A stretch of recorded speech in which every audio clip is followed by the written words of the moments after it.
सुरुवातीला एक मोठी बातमी। आसाममध्ये मुसळधार पावसाने हाहाकार माजवलाय। सतत कोसळणाऱ्या पावसामुळे तिकडचं जनजीवन विस्कळीत झालंय। काही गावं जलमय झाली आहेत, काही शहरांचा संपर्क तुटलाय। पावसामुळे रस्ते पुलावरनं पाणी वाहतंय, तर नदीकाठच्या गावांमध्ये पाणी शिरलंय। त्यामुळे नदीकाठच्या गावातल्या नागरिकांचं सध्या स्थलांतरण करण्यात आलंय।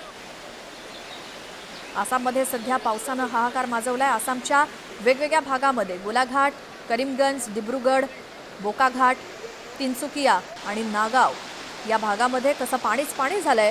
पूरजन्य परिस्थिती, जिकडे तिकडे इतका मुसळधार पाऊस आणि पावसाने माजवलेला हा हाहाकार, सर्वत्र पूर आलेला आहे आणि त्यामुळे काही नागरिकांना सुरक्षित ठिकाणी हलवण्यात आलंय। बरंचसं जनजीवन आसाममधलं या मुसळधार पावसामुळे विस्कळीत झालंय।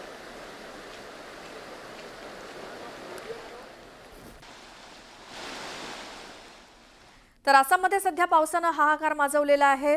पूर परिस्थिती निर्माण झाली आहे। आसामच्या नागावमध्ये तर पावसामुळे गावच्या गावं पाण्याखाली गेल्याचं भीषण चित्र आहे। इतका मुसळधार पाऊस झालाय की संपूर्ण रस्तेच पाण्याखाली गेलेत।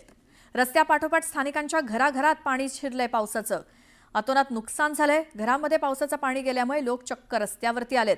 लोकांना या पावसाच्या प्रकोपामुळे घरं सोडून दुसऱ्या सुरक्षित ठिकाणी स्थलांतरित व्हावं लागतंय। दरम्यान आसामच्या मुख्यमंत्र्यांनी यावेळी परिस्थितीचा आढावा घेतला। पूरबाधितांना आवश्यक ती सर्व मदत करण्याचं आश्वासन दिलं। आसाममध्ये सुरू असलेल्या मुसळधार पावसामुळे भीषण अशी पूर परिस्थिती निर्माण झाली। पुराच्या पाण्यात संपूर्ण गावच्या गाव पाण्याखाली गेल्यामुळे जनजीवन विस्कळीत झालं। पाऊस इतक्या मोठ्या प्रमाणात होतोय की रस्तेही पाण्याखाली गेलेत। रस्तेच पूर्णपणे पाण्याखाली गेल्यामुळे वाहतुकीसाठी मोठ्या अडचणींचा सामना करावा लागतोय। पावसामुळे रेल्वे सेवेला सुद्धा फटका बसलाय, तर नदीकाठच्या गावांना सतर्कतेचा इशारा देण्यात आलाय। 10 नद्यांनी धोक्याची पातळी ओलांडली आहे।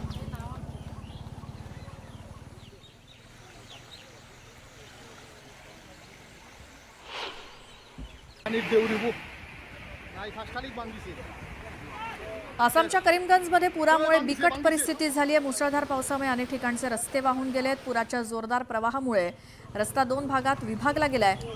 त्यामुळे अनेक गावांचा संपर्क तुटलाय। रस्ता विभागला गेल्यामुळे अनेक लोक अडकून पडलेत। लोकांची घरं पाण्यात बुडली आहेत। अनेक ठिकाणी लोक होड्या बनवून बांबूचा वापर करतायत, एकमेकांची सुटका करतायत, मदत करतायत।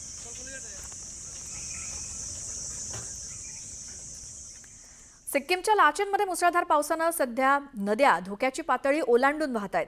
नदीचं रौद्र रूप पाहून नागरिकांमध्ये भीतीचं वातावरण आहे। नदीकाठच्या अनेक घरांची पडझड झाली आहे। महापुरामुळे ईशान्य भारतात आतापर्यंत 40 जणांचा मृत्यू झालाय।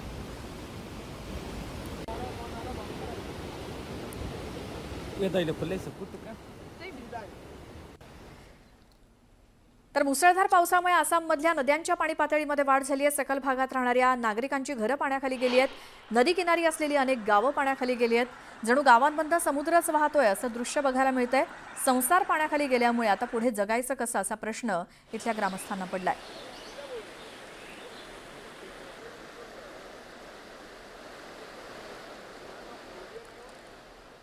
एकूणच ईशान्य भारताला मुसळधार पावसानं झोडपलंय। अनेक नद्यांनी धोक्याची पातळी ओलांडली आहे। मणिपूरची राजधानी इम्फाळला सुद्धा पुराचा तडाखा बसलाय। शहरातल्या अनेक परिसर पाण्याखाली गेलेले आहेत। पाणी शिरल्यामुळे अनेकांचे संसार उघड्यावरती आलेत। रस्ते पाण्याखाली गेल्यामुळे वाहतूक देखील ठप्प झाली आहे। त्यामुळे नागरिकांना घराबाहेर पडणं सुद्धा मुश्किल झालंय। शेतीचं तर मोठं नुकसान या पावसामुळे झालंय। उभं पीक पाण्याखाली गेल्यामुळे शेतकरी हवालदिल झाला।